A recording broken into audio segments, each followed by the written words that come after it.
காலையில் பிரேக்ஃபாஸ்ட்டு வீட்டில் என்ன இருக்கோ அதை வச்சு தான் நம்ம பண்ண போகிறோம்.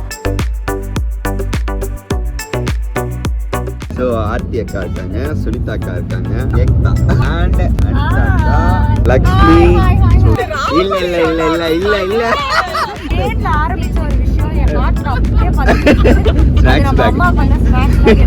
வணக்கம் சொல்லி நம்ம உள்ள இது பண்றாங்க. கோதுமை ஃபார்மிங்க்கு தான் நாங்கள் வந்திருக்கோம். 1 கிலோ வெங்காயம் வந்து 2 ரூபாய்க்கு தராங்க. ஸோ அம்மாவை நம்ம கூப்பிட்டு போயிருந்த பாருங்க எவ்வளோ பேர் இருக்காங்க. சிட்டுக்குருவிலாம் நம்ம பார்த்து எவ்வளோ நாள் ஆச்சு. இங்கே வந்து சிட்டுக்குருவிலாம் இருக்கு பாருங்க. ஃபேனே டிஃப்ரெண்ட்டாக இருக்குப்பா இங்கே. உங்கள் சமையலோட ருசியை கூட்ட அம்மா சமையலோட மசாலா வாங்கி சமைச்சு பாருங்கள். அதோட சுவையே தனியாக இருக்கும்.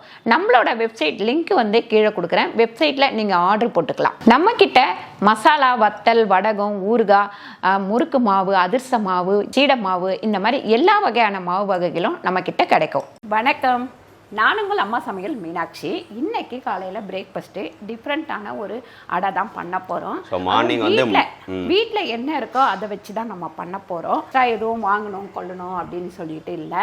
ஏன்னா டக்குன்னு ஒரு அவசரத்துக்கு ஒரு பிரேக்ஃபாஸ்ட் பண்ணணும்னா வீட்டில் எது இருக்கோ அதை வச்சு பண்ணிடலாம். ரெண்டாவது காலையிலேருந்து வந்து பார்த்தீங்கன்னா நமக்கு மார்னிங் இன்னைக்கு திங்கக்கிழமைன்றனால ரொம்ப பிஸியாக இருக்கும். எல்லாருக்குமே யூஸ்வலாகவே பிஸியாக இருக்கும் மண்டே மார்னிங்கு. ஸோ எங்களுக்கும் வந்து மண்டே மார்னிங் கடகடன்னு லேட்டாக தான் எழுந்தோம். இன்றைக்கி நேற்று ஒரு ஃபங்க்ஷனுக்கு போயிருந்தோம். ஆமாம், காலையில் எழுந்து மார்னிங் ஒர்க் கடகடன்னு ஸ்டார்ட் பண்ணியாச்சு. மேலே போயிட்டு வடகம் கீழே இறக்கிறது, அதுக்கப்புறம் காயப்பட்ட வடகத்தை, மாங்காய் மூட்டையெல்லாம் ரொம்ப வெயிட்டாக இருந்ததுனால எங்களால் தூக்க முடியாதனால இன்னொருத்தவங்களை கூப்பிட்டு ஆளை கூப்பிட்டு கொஞ்சம் தூக்கி மேலே போட சொன்னோம். ஏன்னா எல்லா வெயிட்டும் அருணும் ரமேஷும் தான் தூக்குவாங்க. கொஞ்சம் பார்க்க பாவமாக இருந்தது. சரி, ஆளை கூப்பிட்டு தூக்க சொல்லிடுவோம் அப்படின்னு தூக்க சொல்லியாச்சு. அதெல்லாம் மேலே கொண்டு போட்டுட்டு Monday busy day morning vlog இது.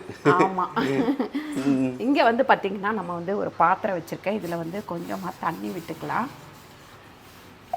தண்ணி விட்டுட்டு தக்காளி வந்து ஒரு 2 தக்காளி போட்டுக்கலாம் அதில்.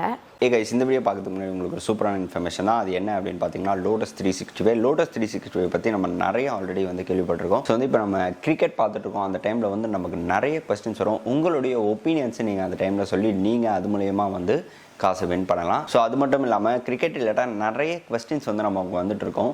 50+ கொஸ்டின்ஸ், அதாவது யார் வின் பண்ணுவான், யார் வந்து டாஸில் வின் பண்ணுவான், அது மாதிரி நிறைய கொஸ்டின்ஸ் வந்து உங்களுக்கு இருக்கும். அது எல்லாமே நீங்கள் வந்து ஒப்பீனியன் கொடுத்து அது மூலயமா நிறைய ஏர்ன் பண்ணலாம். ஸோ லோட்டஸ் 365 ரெஜிஸ்டர் பண்ண உடனே 365 rupees வந்து நீங்கள் வந்து ஃப்ரீயாக ஏர்ன் பண்ணலாம். லோட்டஸ் 365ல 1-to-1 கான்டாக்டுமே இருக்குது 24 hours. ஸோ ஏதாவது உங்களுக்கு இஷ்யூ அப்படின்னா இமீடியட்டாக நீங்கள் அவங்கள காண்டாக்ட் பண்ணி என்னன்றதை ரெக்டிஃபை பண்ணிக்கலாம். ஸோ இதில் கிரிக்கெட் மட்டும் இல்லாமல் 200+ கேம்ஸுமே இருக்குது. அதையுமே நீங்கள் ப்ளே பண்ணலாம்.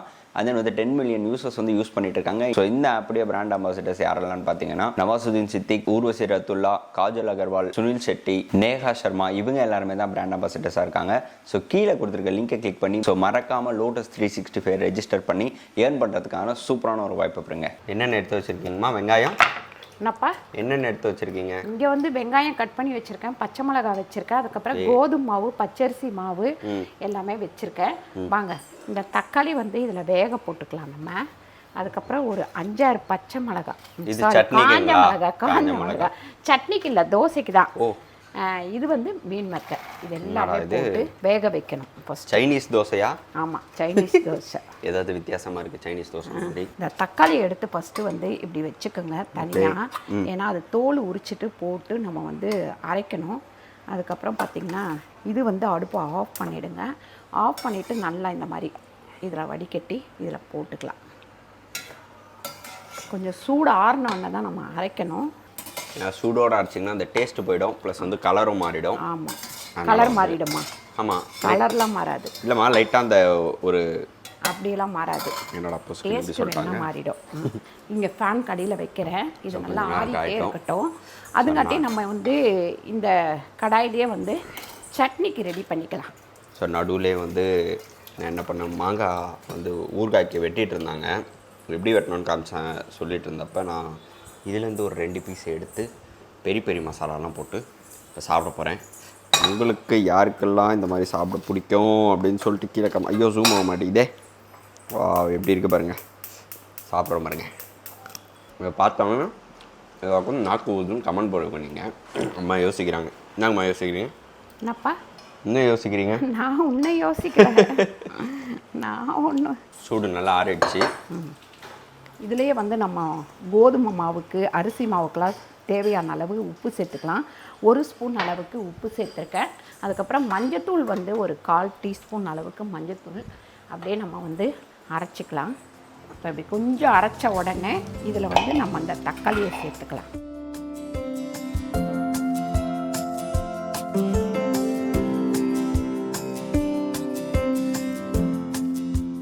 ஆனால் எனக்கு தெரிஞ்சு இது ரொம்ப டிஃப்ரெண்ட்டாக இருக்க மாதிரி இருக்குது. தக்காளி டேஸ்ட்டுமே நல்லாயிருக்கும்.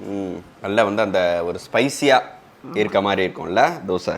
பாருங்கள், இதில் கோதுமை மாவு வந்து நல்லா ஒரு 300 கிராம் வச்சுருக்கேன். இந்த அரிசி மாவு வந்து ஒரு 200 கிராம் அளவுக்கு வச்சுருக்கேன். ஒரு கப்பில் அப்படின்னா நம்ம வந்து 1.5 கப் அளவுக்கு பச்சரிசி மாவு, 2.5 கப் அளவுக்கு கோதுமை மாவு. இது வந்து பார்த்திங்கன்னா நம்ம ஒரு 8 பேருக்கு தோசை ஊற்ற போகிறோம். அதனால் இந்த அளவு போட்டிருக்கேன். நீங்கள் வந்து இன்னும் 2 பேர்த்துக்கு அப்படின்னா ஒரு 10 மீன் மேக்கர் போட்டால் போதும், ஒரே ஒரு தக்காளி போட்டால் போதும், 3 பச்சை மிளகாய் போட்டால் போதும். அதுக்கப்புறம் பார்த்திங்கன்னா கோதுமை மாவு 1.5 கப்பு, பச்சரிசி மாவு ஒரு 1/2 கப்பு. இதை வந்து இதில் ஊற்றிப்போம். ஊற்றிட்டு நல்லா மிக்ஸ் பண்ணிவிடுவோம். ஸோ டிஃப்ரெண்ட்டான என்ன மீன் மேக்கர் தோசை, வீட் மீன் மேக்கர் தோசைன்னு கூட நீங்கள் வச்சுக்கலாம், ஸ்பைசி தோசைன்னு. பாருங்கள், நல்லா வந்து மிக்ஸ் பண்ணியாச்சு. கொஞ்சமாக ஜீரகம் சேர்த்துக்கோங்க. அதுக்கப்புறம் பெருங்காயம் வந்து கொஞ்சம் சேர்த்துக்கோங்க. அதுக்கப்புறம் இங்கே வந்து வெங்காயமும் கருவேப்பிலையும் கட் பண்ணி வச்சுருக்கேன், இதை சேர்த்துக்கலாம். எல்லாத்தையும் சேர்த்துட்டு நல்லா வந்து மிக்ஸ் பண்ணிவிட்டு இப்போ நம்ம தோசை ஊற்ற வேண்டியது தான். இன்னும் கொஞ்சம் தண்ணி ஊற்றிக்கணும். நம்ம இட்லி கூட ஊற்றலாம்லங்க அதில். கொஞ்சம் டிஃப்ரெண்ட்டாக வந்து வராது. இது பேக்கிங் சோடா கொஞ்சம் சேர்த்துட்டு இட்லி ஊற்றணும். ஆனால் கோதுமை மாவு கலக்கிற தொட்டு வராது. நம்ம வந்து அது என்ன சொல்கிறது, வதக்குன்னு இருக்கும். இன்றைக்கி தோசை கல்லில் சுடாமல் ஆமாம், இந்த மாதிரி சின்னதாக இருக்கிற இதுலேயும் சுடலாம், தோசை கல்லுலேயும் சுடலாம். இதில் சுட்டால் கொஞ்சம் டிஃப்ரெண்ட்டாக இருக்கும் உங்களுக்கு. ஒரு 1.5 கரண்டி அளவுக்கு ஊற்றிக்கங்க. அடுப்பை சிம்மில் வச்சுட்டு இந்த மூடியை போட்டு மூடிடுங்க. ஆப்பா மாதிரி வரும் உங்களுக்கு. மூடி வச்சுட்டு இந்த மாதிரி நல்லா வெந்ததுக்கப்புறம் நீங்கள் வந்து இதை அப்படியே இதில் திருப்பி போட்டுக்க வேண்டியது. நல்லா சூப்பராக ஒரு அடை மாதிரி. நீங்கள் தவாவில் ஊற்றுனீங்கன்னா இப்படி வரும். அடுத்து நாங்கள் தோசை கல்லில் நான் ஊற்றி காமிக்கிறேன். ஏன்னா இது கொஞ்சம் நமக்கு ஆயில் வந்து கன்சியூம் பண்ணோம். ஆயில் கம்மியாக ஊற்றி சாப்பிட்றவங்க நீங்கள் அதில் கூட பண்ணலாம். இந்த அடுப்பில் வச்சிடுறேங்க. இது இதில் இருக்கட்டும். நம்ம தோசை கல்லில் சுட்டு தோசை கல்ல சூப்பரான தோசை பாருங்க. இந்த மாதிரி சூப்பராக ஒரு அடை வந்துடும். தோசை தோசை அடை எதுனாலும் ஓகே. வந்து நீங்கள் இந்த இங்கே வா, உங்களுக்கு பரோட்டா மாதிரி இருக்கும். அந்த பக்கம் திருப்பினீங்கன்னா தோசை மாதிரி இருக்கும். இப்போ வந்து நாங்கள் தோசை இந்த மாதிரி நம்ம மெலிசா கூட ஊற்றிக்கலாம். இதில் வெங்காயம் அதெல்லாம் போடாமல் கூட நீங்கள் ஊற்றுனீங்கன்னா நம்மளுக்கு தேய்க்கிறதுக்கு வந்து சூப்பராக வரும். பாருங்கள், கொஞ்சமாக நம்ம தேவையான அளவு உப்பு சேர்த்துக்கலாம். உப்பு சேர்த்துட்டு சட்னி அரைச்சிருவோம். அதில் வேறு என்னென்ன போட்டிங்க? சட்னி நான் காமிக்கவே இல்லைன்னு நினைக்கிறேன். தேங்காய், உடச்சக்கல்ல, அவ்வளோதான். அப்புறம் நம்ம வதக்கணும்ல பச்சை மிளகாய், வெங்காயம். பாருங்கள், சூப்பராக வந்துருக்கு. இன்னும் நீங்கள் தண்ணியாக மாவு இது பண்ணி ஊற்றுனீங்க. இல்லை, வெங்காயம் போடாமல் பண்ணோம்னா இது இன்னும் கொஞ்சம் மொறுன்னு வரும். இதுவே மொறுன்னு தான் இருக்குது இந்த பக்கம். சட்னியும் ரெடி. ஒயிட் சட்னி அண்ட் வந்து அது என்னதுக்குமா, என்ன தோசை? இதுக்கு வந்து ஒயிட் சட்னி தான் நல்லாயிருக்கும். மீன் மேக்கர் கோதுமை தோசை. அப்படியே சொல்லி ஏமாற்றுவாங்க. நீங்கள் கார சட்னி அரைச்சி கூட கொடுங்க. உனக்கு கார சட்னி பிடிக்கும்ன்றதுக்காக நீங்கள் ஆனால் சொல்லுங்க, தேங்காய் சட்னி நல்லா இருக்குமா கார சட்னி நல்லா இருக்கும்? நீங்களே எல்லா கார சட்னி தான் சொல்லுவாங்க. இல்லை பார்க்கலாம் யார் வின் பண்ணுறாங்கன்னு சொல்லிட்டு. சரி, சட்னி முதல்லையே நான் தாளித்து வச்சுட்டேன். பாருங்கள், சூப்பரான நம்ம அடையாகவும் ஊற்றிக்கலாம், தோசையாகவும் ஊற்றிக்கலாம். இந்த மாதிரி நம்ம வந்து மீன் மேக்கர் வச்சு தோசை பண்ணும்போது ரொம்ப டேஸ்ட்டாக இருக்கும். கண்டிப்பாக ட்ரை பண்ணி பாருங்கள். ட்ரை பண்ணி பார்த்துட்டு கீழே வந்து கமெண்ட் பண்ணுங்கள், இந்த தோசை எப்படி இருந்தது, டேஸ்ட் எப்படி இருந்தது, எப்படி வந்தது அப்படின்னு சொல்லிட்டு. இந்த வீடியோ உங்களுக்கு பிடிச்சிருந்தால் லைக் பண்ணுங்கள், ஷேர் பண்ணுங்கள், சப்ஸ்கிரைப் பண்ணுங்கள், ஃபேஸ்புக்கில் ஷேர் பண்ணுங்கள், மறக்காமல் கமெண்ட் பண்ணுங்கள். நன்றி, வணக்கம். ஸோ இது கூட உங்களுக்கு வந்து நம்மளுடைய மத்திய பிரதேஷ் ட்ரிப்பும் வரும். ஸோ பார்த்து என்ஜாய் பண்ணுங்கள். ஸோ கைஸ், நம்ம வந்து ரூமுக்கு வந்துட்டோம். சூப்பரான ஒரு ரூம் பாருங்கள். இப்போ வந்து கீழே வந்து காலா டின்னர் வந்து கொஞ்ச நேரத்தில் ரெடி ஆகிடுமா. சாரி, நாங்கள் தான் ரெடி ஆகி போனோம். ஆல்ரெடி வந்து ரொம்ப நேரமாக வந்து போயிட்டுருக்கு. நாங்கள் கொஞ்சம் டிலே. டிவி சவுண்ட் வேறு இருக்குது, அதை ஆஃப் பண்ணிவிடுவோம். ஸோ கைஸ், ஆக்சுவலி வந்து கீழே வந்து காலா டின்னர். நாங்கள் வந்து இப்போ வந்தது பார்த்திங்கன்னா 11:13. ஸோ அங்கேருந்து கிளம்புனதும் 7 o'clock கிளம்பணும். இங்கே வந்து 11:13 ஆகிடுச்சு. இதுக்கப்புறம் கீழே போயிட்டு நாங்கள் டின்னர் சாப்பிட்டு அப்புறம் வந்து தூங்கணும். மார்னிங் வந்து எங்களுக்கு ஷூட் இருக்குது எல்லாருக்குமே. ஸோ அது என்ன ஷூட்டு, எங்கே போகிறோம் எல்லாமே உங்களுக்கு நாங்கள் வந்து காமிக்கிறோம். டிஃப்ரெண்ட்டான இந்த எக்ஸ்பீரியன்ஸாக இருக்கும்னு நினைக்கிறேன். அம்மா வரட்டும், அதுக்கப்புறமா பேசுவோம். நம்ம வந்து மார்னிங் வந்து சொன்ன உடனே எப்படா இருக்கான்னு வெயிட் பண்ணிட்டு ஸோ இப்போ நம்ம வந்து மார்னிங் எழுந்து டீ எல்லாம் குடிச்சிட்டு பிரேக்ஃபாஸ்ட் எல்லாம் முடிச்சுட்டு இப்போ கிளம்பிட்டோம். இப்போ வந்து நம்ம ஒரு ஃபார்முக்கு தான் போயிட்டுருக்கோம். அந்த ஃபார்மை போயிட்டு நான் உங்களுக்கு காமிக்கிறேன். நம்ம கூட யார் யாரெல்லாம் ட்ராவல் பண்ணியிருக்கேன். அம்மா சமையல் மீனாட்சி ட்ராவல் பண்ணிட்டு இல்லை இல்லை இல்லை இல்லை இல்லை இல்லை இல்லக்கா நோ இல்ல இல்ல இல்ல அம்மா சமையல்கா சும்மா சொல்லுவேன் இப்படி அடிக்கடி. சோ அப்புறம் வந்து ராமவர்ஷ vlogs வந்து நம்ப முடியாது மக்களே. ஏன்டா எப்பறா சைடு கேப்ல சிந்து பாடுவாங்க. இல்ல வந்துட்டு ராமவர்ஷ vlog இருக்கு. வரலட்சுமி இருந்திருந்தா இப்ப எடுத்துட்டா டவுட். சோ ஆர்த்தி அக்கா இருக்காங்க, சுனிதா அக்கா இருக்காங்க. ஹாய்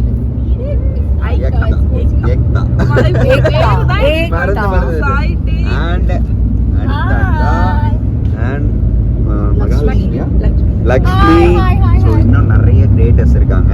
நாங்க வந்து இன்னைக்கு ஒரு புதுசா ஒரு எக்ஸ்பீரியன்ஸ் பண்ண போறோம். எனக்கு எப்படிக்கா ஃபீல் பண்றீங்க எல்லாரும்? எல்லாருமே இது வந்து ஒரு பிசினஸ் ட்ரிப்பா தான் ஸ்டார்ட் ஆச்சு. பட் நாங்க எல்லாரும் பயங்கர க்ளோஸ் ஆயிட்டோம். எல்லாரும் பயங்கர வாளுக்குள்ள. ஸோ இந்த ட்ரிப்பை நாங்கள் வந்து மறக்கவே மாட்டோம். மேபி இல்லை அக்கா வந்து ஆரம்பிச்ச ஒரு விஷயம் என் ஹார்ட்ல அப்படியே ஸ்நாக்ஸ் பேக். அதை விட இன்னொரு விஷயமும் மறக்க மாட்டோம். நைட் அதை நாங்கள் சொல்ல மாட்டோம். நான் பிளாக்மெயில் பண்ணுவேன் உங்களை. ஓகே கைஸ், நம்ம அங்கே போயிட்டு பார்க்கலாம். கைஸ், இப்போ நாங்கள் வந்து ஃபர்ஸ்ட் ஒரு பிளேஸ் தான் எங்களை கூப்பிட்டு வந்திருக்காங்க. இது எந்த இடம்னு பார்த்தீங்கன்னா அப்படின்னா உரமெல்லாம் ரெடி பண்ணுறாங்க. ஸோ வந்து ஒரு ஆர்கானிக் இங்கே குட்டி குட்டி செடி வந்து வச்சுருக்காங்க. எஸ். ஸோ நாங்கள் ஃபஸ்ட்டு எங்கே போகிறோம் அப்படின்றத உங்களுக்கு சொல்லிட்டுருவோம். என்னென்னா வந்து ஐடிசி ஆஷிர்வாத் வந்து அவங்க ஆர்கானிக் ஃபார்மிங் இருக்கான். ஸோ அதுக்கான ஒரு டூர் தான் எங்களை வந்து கூப்பிட்டு வந்திருக்காங்க. ஸோ வந்து எப்படி வந்து வீட்டெல்லாம் வந்து இங்கே விளைவிக்கிறாங்க, ஸோ அது வந்து எப்படி வந்து நம்ம கஸ்டமர் கீழே ரீச் ஆகுது அப்படின்ற ஒரு இதுதான் இது. ஸோ அதுக்காக தான் எங்களை வந்து கூப்பிட்டு வந்தாங்க. இங்கே நிறைய பேர் வந்திருக்காங்க நம்ம கூட. ஸோ கைஸ், அங்கே பாருங்கள் தேன் அடா பாருங்கள். இருங்கம்மா போகலாமான்னு பார்த்துக்கலாம். ஸோ அங்கே பாருங்கள், வா சி எப்படி இருக்கு பாருங்க. இதுல தான் வந்து தேன் வந்து இது வாங்க போல வந்து உள்ள போய் உட்காரும். இது வந்து எடுத்துட்டாங்க, குடிச்சிருச்சு தேன். எவ்வளவு பெருசா இருக்கு பாருங்களேன். ஆனா வந்து இதுல வந்து தேன் இருந்ததுன்னா இதையே சாப்பிடுவாங்க. ஆமா, அவ்வளோ டேஸ்டா இருக்கும். அது சாப்பிட்டா அவ்வளோ ஒரு டேஸ்டா இருக்கும். ஸோ இங்க வந்து ஃபார்மிங் உரம் எல்லாமே வந்து இருக்கு. இது எல்லாமே இங்க இருந்து ரெடி பண்ணி அகைன் வந்து அங்க எடுத்துட்டு போவாங்க. நீங்க பாருங்க.